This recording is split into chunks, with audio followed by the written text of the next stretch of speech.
All right, so this video tutorial here is going to help you with some issues that we tend to have with pronoun agreements with their antecedents.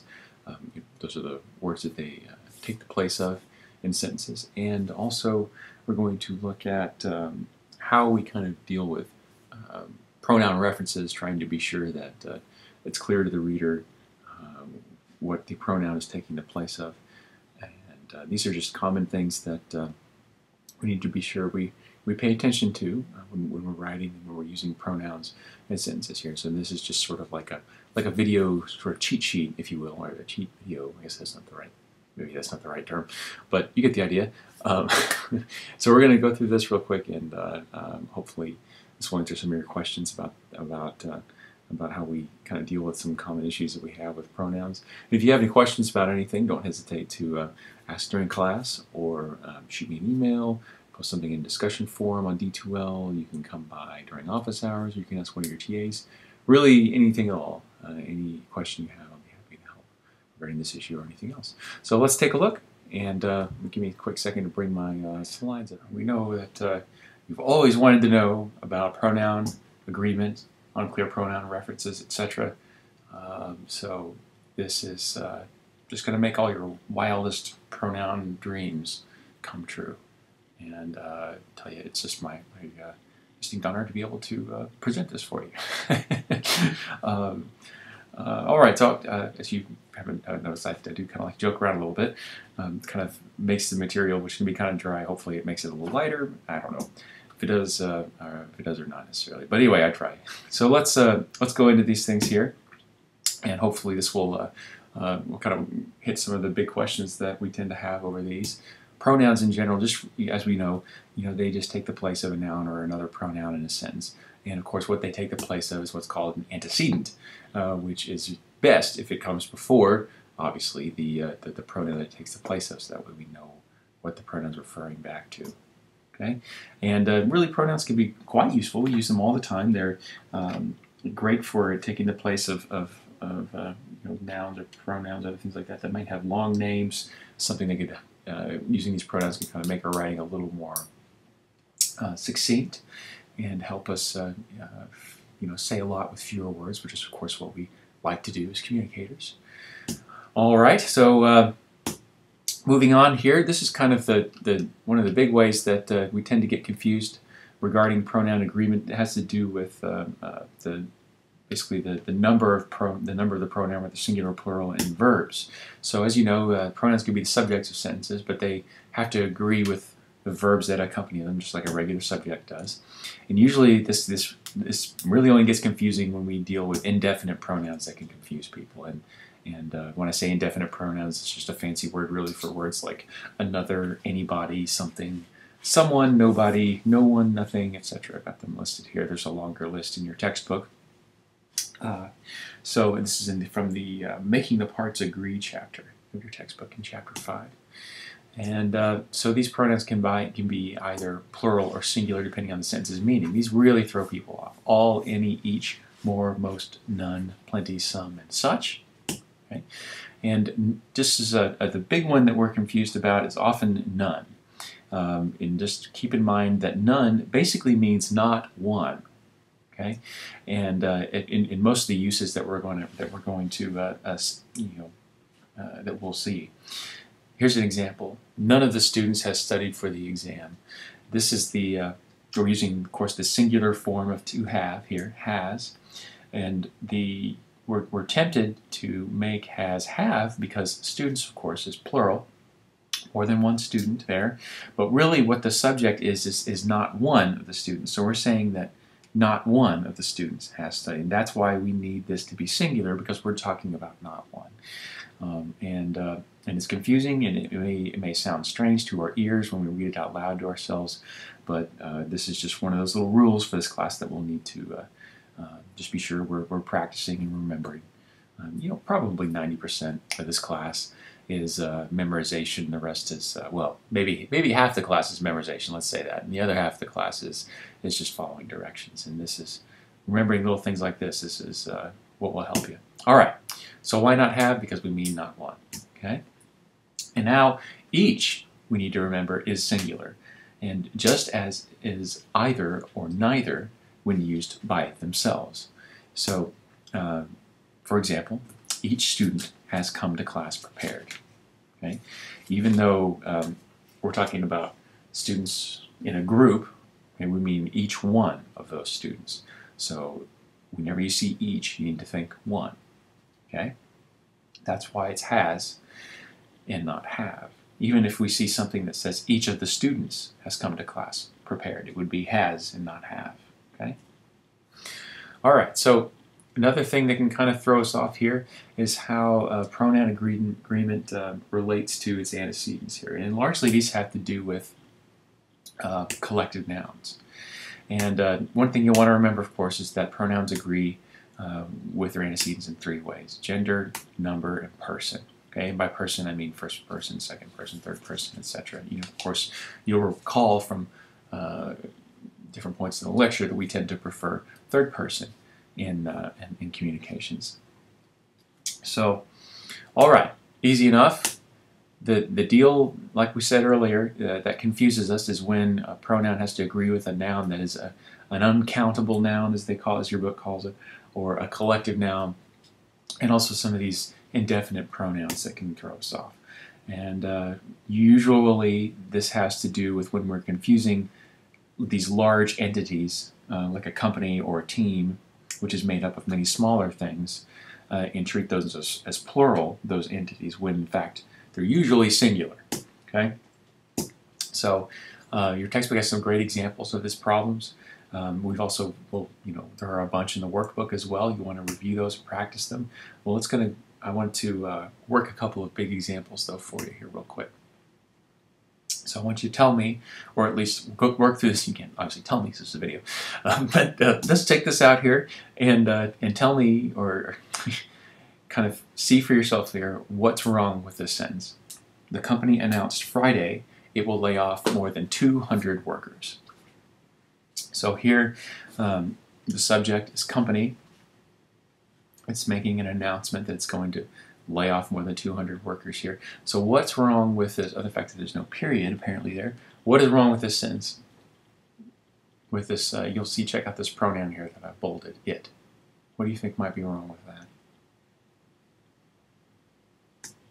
Well, nothing's wrong with it actually, because company is acting as a single unit in this sentence here. Here we have just the company doing one thing, the company as a whole, as one, putting this announcement out.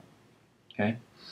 So it wouldn't be, we wouldn't change it to they, okay, which is a pronoun that takes a plural antecedent. It is a singular pronoun. Okay? So another examples here that have to do with that can be confusing. The Senate passed their amendment to the transportation bill. Okay, so what we need to look at here is Senate, because there's the pronoun, and obviously the Senate is the antecedent of there.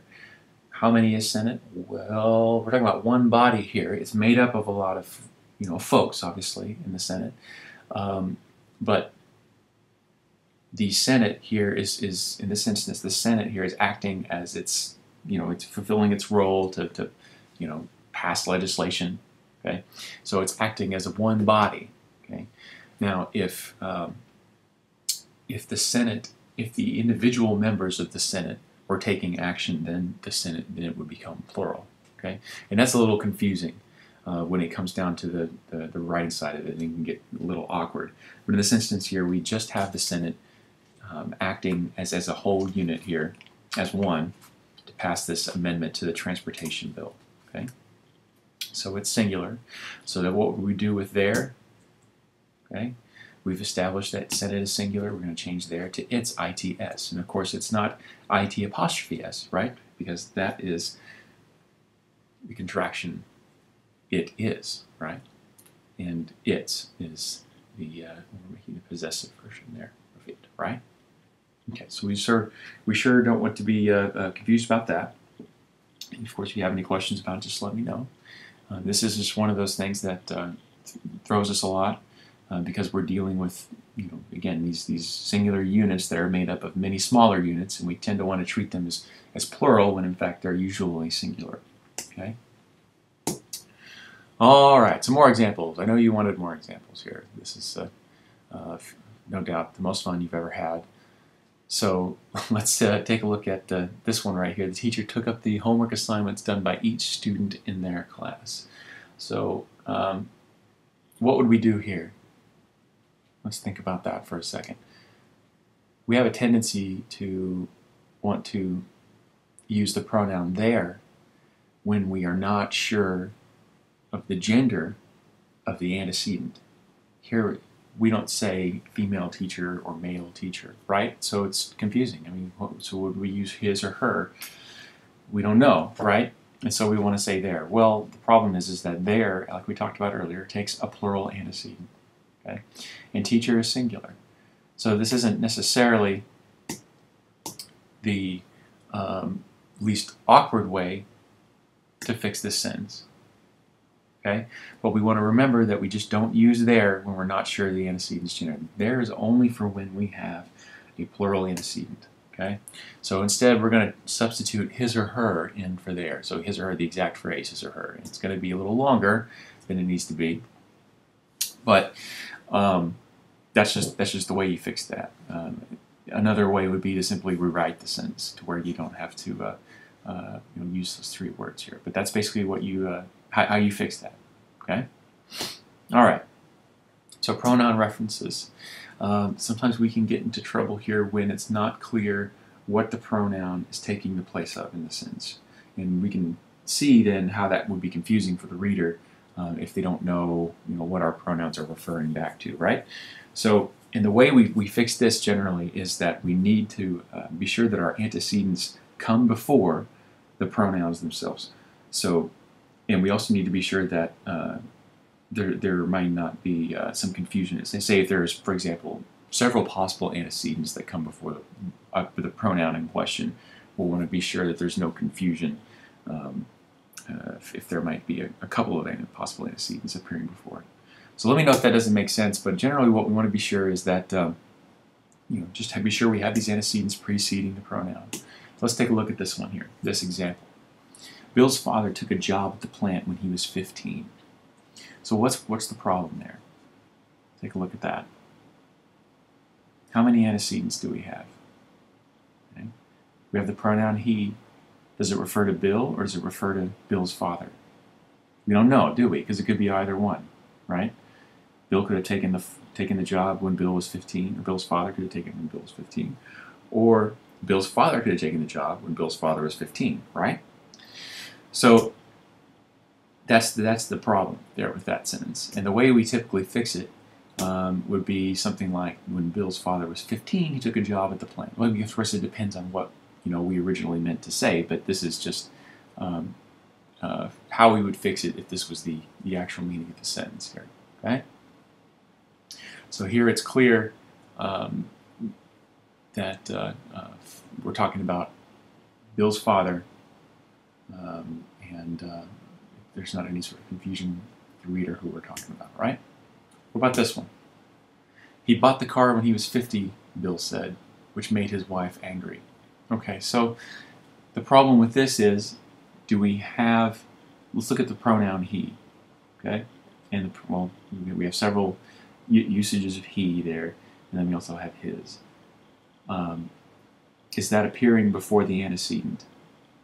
We don't really know, because Bill is the only thing that could potentially be what the pronoun's referring to in the sentence, but we don't really have enough information here to be able to tell if maybe Bill's referring to somebody else. But this is just an example of how we need to be sure that there is a clear antecedent that appears before the pronoun. So this would definitely need to be rewritten.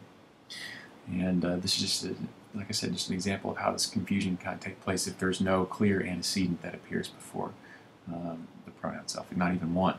Okay? This is how it can be confusing. Who does he refer to? We just don't know. All right. So we're going to avoid these by making sure that our antecedents come before their pronouns. Okay, and it's an easy one to remember. I want to be sure we practice it. It's a little tougher to catch in our writing just because editing's just tough, and this is a hard class. Writing is not easy, and writing in a clear way is not easy.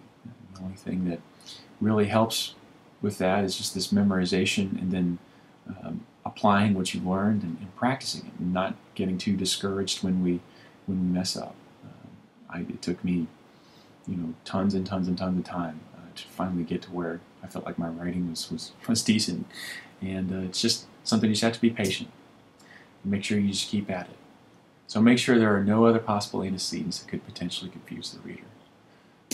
So we'll watch out for those things. Read our copy out loud to ourselves. And sometimes it helps, like I mentioned in the previous video, sometimes it helps to show our writing to someone who we know might be a decent, good editor, someone who can take a look at it and tell you whether something makes sense or not, or whether you may want to revise something. Again, you're not asking them to do it for you. You're just saying, you're just showing them your work and saying, hey, does this work? Does this not work? It happens all the time. So, all right. Well, hopefully this answered some of your questions. Don't hesitate to ask if something's confusing. If I haven't, if I've confused you more than I've answered questions, please just let me know. That could certainly happen, and we'll sort through it. All right. Hopefully this helps. See you in class.